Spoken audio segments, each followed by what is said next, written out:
All welcome once again and welcome back. Here is another quick video just going through some important foundational things that can help us to understand a chart better. So today's video was a question request that came through my wonderful patron Katie. Curious Katie. Also, she's going to be a master astrologer one of these days. I figured it out. So looking at her chart is very evident. So here we go. So she wanted to know, okay, I understand that there are malefics, but why are they bad somewhere and not so bad in other places? So when I started, honestly, I did used to make me cry, like actual tears. So I'm here to hopefully explain it and we can figure out where are the bad guys and are they happy? See what that's all about. So let's go through Malefics and Houses. And so of course today is Tuesday. I'm filming this Tuesday, December the 14th, 2021. It is 1746. And it's Mars Day. Mars rules Tuesdays and the color red. So I had to come prepared for the party with the boys, all the bad boys. The only time you'll see me interested in such a phrase, bad boys. Me and bad boys do not go well together. But here we go. Who are the bad guys in astrology? So the malefics are the Sun, Mars, Saturn, the North Node, and the South Node. But this is a simplification. Okay, this is just a very simplified explanation. But the sun though is the sun. Okay, everybody loves the sun, everybody has a sun sign, etc., and we tend to identify strongly with our sun sign, and that's fine. The sun is still, you know, ego, overblown. Everything is big, and it is the, you know, it's associated with the symbol of the king. So the king can either be quite fair or he can have you beheaded. So that's something to be mindful of when we're considering sun. Okay, so sun is also very hot and very big naturally. So, you know, any place that you place the sun can cause damage to that place, okay? Like a burn mark, that's a good analogy that's often used. Mars is the soldier, the warrior, the fighter. Saturn, the lord of time, you know, the lord of limitation, karmic lessons, karma itself. So quite dry, dense, cold. Okay, the North Node, the head of the dragon or serpent, Lord Rahu, is like a blue-skinned, demonic-looking thing that's, I think, described as quite hideous, both Rahu and Ketu, but insatiable. So the North Node has no body, so always hungry. Wherever it sits, it will just devour for life. That's why your soul wants to go there once it has an insatiable appetite. So then the South Node is the opposite. Lord Ketu is headless.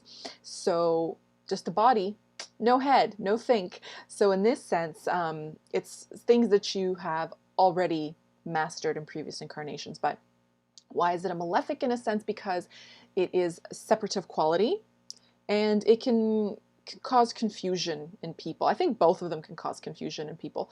But in any case, let's begin. That's what they are. Let's see where they are. So here we go. For Sun, where is Sun really strong? So I've placed 1, 5, 9, 10, 11. Sun is strongest in the 10th house, okay? Sun has directional strength in the 10th house. It's called Digbala. So when the Sun has Digbala, then it's pulling on that chart. It's also the highest point of the chart, and the Sun is the brightest. So it's illuminating the whole chart. It kind of makes come to life, sing and dance, okay? So natural things, you'll see people in power, political positions, leaders of the community, just influential individuals tend to have Sun in the 10th. Sun in the 1st, same thing. Self-image, it's a part of your soul, so it goes there. It's quite nice. 5, 9. So generally speaking, okay, 1, 5, 9 do not tend to enjoy hosting malefics, okay? They're quite, I suppose, soft houses or spiritual houses in a sense. So I think Sun can be, 1st house can be a bit of an exception. You know, like I know Mars there is quite harsh, but it can make a person, you know, profoundly intense, good for athletes, good for people in the spotlight. You know, you've got a thick skin or you will learn to have one.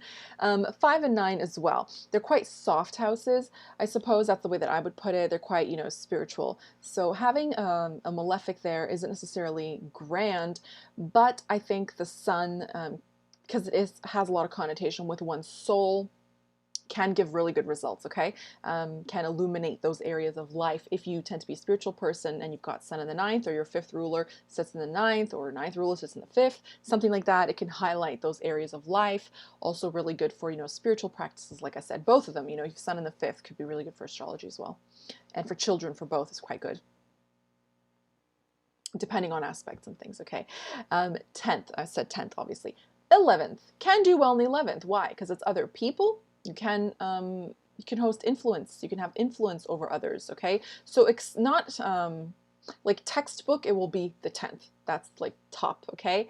Next to that, I would say 1, and then the others is open to interpretation. Okay, so I have observed this to be true.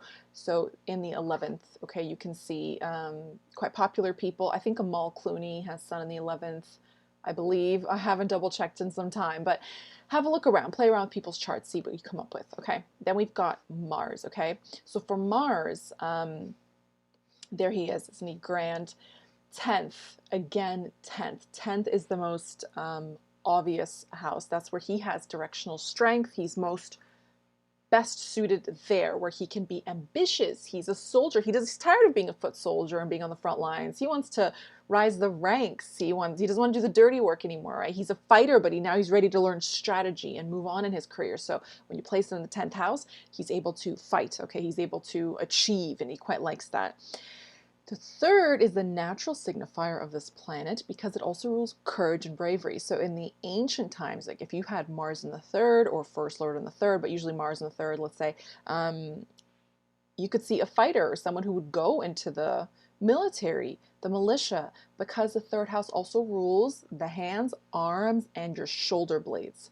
So you would need to swing your arms, you know, fend off your opponents or attack people, hold up your shield, hold up your mace or sword or whatever, bow and arrow, whatever you were using, okay, or hand-to-hand combat. So I'll do a presentation on athletes because I'm quite fascinated by Mars. So not uncommon to see Mars in the third house for modern day athletes, okay? So I believe Neymar, the soccer player, has Mars in the third, or he has a strong third house.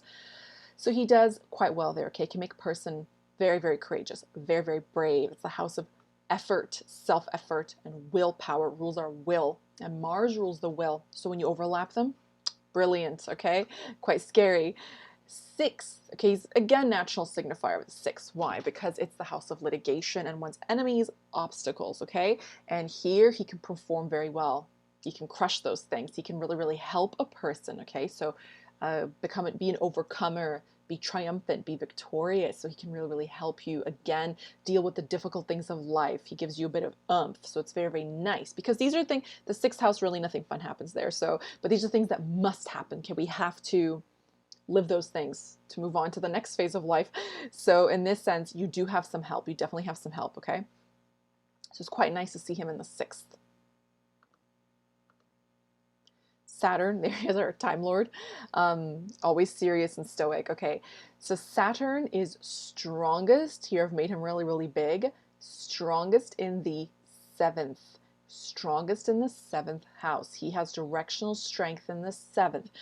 So even if you're thinking, you know, for some reason I get a lot of Leo ascendants with Saturn in Aquarius and they panic, you know, but he's actually in Aquarius, he's in a sign of joy.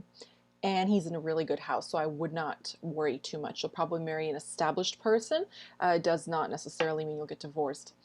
Other things, okay, in the 3rd, this one's kind of interesting. So it's in my observation, I'm not saying he's like amazing, but my observation, the 3rd house is the house of motion. It's quite shifty, it's quite quick, it can be impulsive, right? Like that Mars energy.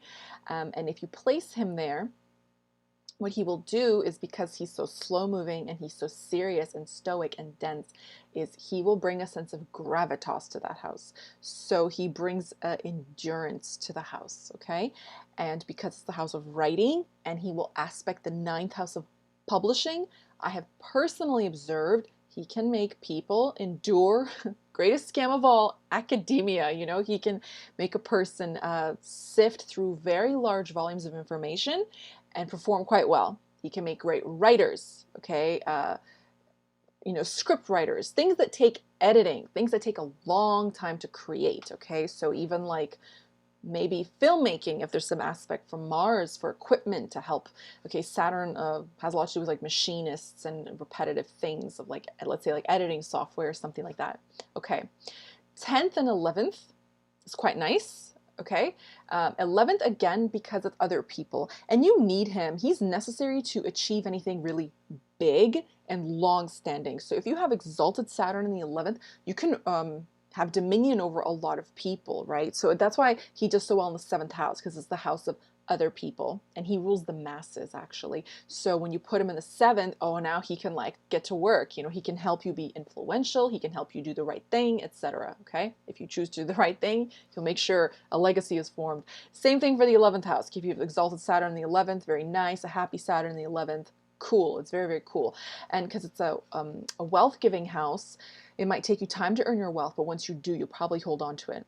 10th, again, with status, influence, and others, can put you in a position of power, can also, in the 7th and the 10th, can hint towards self-employment. I've also included the 6th. Okay, the 6th house is difficult and Saturn is difficult, but here he can really help you in amplifying selflessness. He can really, the 6th house is the house of service. So you can get to work to helping other people. Okay, so I quite like that in a person. I think that's quite nice to have of human beings in society in general. But by his aspect, I very much prefer him in the 6th house. I think it's one of the best things that can happen. So in the 6th, of course, he can, I mentioned, you know, can make you a very hard worker, etc. Okay, very nice. And it's a slow moving house, it's a slow increasing house. So he will, in my opinion, he will do well in all the slow increasing houses. Okay, 3, 6, 10, 11, Upachaya. By his aspect, he will cast an aspect 3 places from himself and 7 places from himself. Okay, so if we count inclusively 1, 2, 3, we end up in the 8th house. So he's slowing down what happens in the 8th house too, which is accidents. So in effect, if you really think about it, he can actually protect you if you have him in the 6th house. This is great. The 12th house of, you know, loss, he can protect you from loss. And if he's sitting in the house of debt, he can probably, he'll teach you a lesson, maybe once, we all learn lessons, but protect you from losses in your lifetime. Okay, excellent. And he'll also cast a 10th aspect, so 7, 8, 9, 10. So he can slow down the shiftiness of the 3rd house as well, help you with studying, reading, writing, learning any skill. Okay, needlework, knitting, you know, embroidery, anything with tons of detail, beadwork, you know, like crazy intricate patterns that take so long. He can help a person sit there and just like focus. Saturn rules focus. So I personally, for me personally, like him in the 6th, but the 7th is top tier for this planet. Then we've got Rahu. Okay, the North Node is this horseshoe looking thing, and this is him here. So he's quite insatiable, and so he wants to achieve. You put him in the 10th house, he's going to get to work, and he's going to work you if you don't work him. So in the 10th house, you know, the North Node gives material success. It's quite excellent. I was also going to say, if you look at your divisional charts, which I know my patron does, you know, check the divisional charts. See if in the D9 he goes into the 10th, or in the D10, or the D3, for example. And it can, you know, it can show some luck in attaining, or I suppose you're destined to attain some material success, material wealth. Okay, so that's best for the North Node to go into the 10th house. It will perform very, very, very well there. All right, now the South Node, K2, there is headless. This is flipped, same symbol, just flipped, okay, upside down. So also I want to mention on some of the websites that generate, you know, the wheel charts like astro.com and such, the South Node will not show up. It is always opposite, diametrically opposed to the North Node. So just keep your eye peeled, you know, wherever the North Node is, always check the opposing house, because even if it doesn't show up, you'll know that person's got Jupiter with the South Node, Sun with the South Node, etc. Okay, so just keep your eyes open, very important. So it's going to do best in the 12th house of spirituality, because it's very, very mystical, it's very, very spiritual, right? So that's perfect. That's very, very perfect for the South Node. Now, I have personally added the 11th. I love this combination, and I have clients who have this combination, a few of them, and every one of them is very successful, very successful. Why? Because the 11th house is a house of gains. It if you think about it, to get something, to gain something, you don't actually exert any effort, you don't exert any energy, you don't exert any will. I mean, if someone comes to your birthday party and brings you a present, what'd you have to do? Be born 20 years ago? You didn't have to do anything. You were born 46 years ago. You were born 85 years ago. That's all you did. That's all you did. You were born, you breathed, and you breathed air, and then you breathed. The end. Okay, that's it. And now every year for the rest of your life, someone's going to think of you, message you, give you something, okay? So the 11th, you just receive. You just receive, okay? Your wishes come true, or you get like passive income. You get something on your investments. You make money in your sleep in the 11th house, okay? And when you put pretty much the most passive thing that we have, the south node, it's detaching. So it's making that house even more passive. So wealth, and because it's the south node, you've mastered passive wealth in a past life. It just comes flooding in, all right? If you haven't seen it yet, its maturation point is in one's 40s. So you have time, okay? You have time to get to there. But I really like this in the 11th. I really like this in the 11th.